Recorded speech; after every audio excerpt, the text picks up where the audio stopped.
ठंड की सुबह और सूखा पराठा। सर्द सुबह थी, कोहरा ऐसा कि सूरज दिखाई न दे, और उस घर में बहू की थाली में रखा था सूखा पराठा।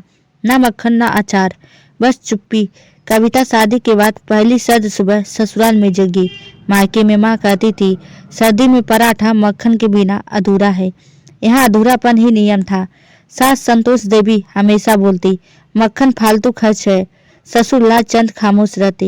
रसोई में तवे पर पराठे सिके, खुशबू आई पर स्वाद नहीं। कविता बोली, माँ जी थोड़ा मक्खन लगा लूं?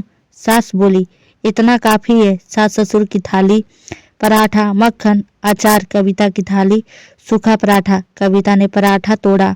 पराठा ठंडा था, पेट आधा भरा, दिल और ज्यादा खाली। सास बोली, हमारे जमाने में ऐसे ही खाते थे। पति अमित सब देख रहा था पर कुछ नहीं बोला। कुछ ही देर में कविता के हाथ ठंड से कांपने लगे।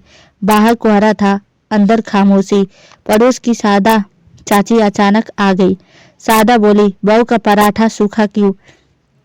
सास चुप। लालचंद ने कविता की थाली देखी। उन्हें अपनी पत्नी की पहली सर्दी सुबह याद आ गई।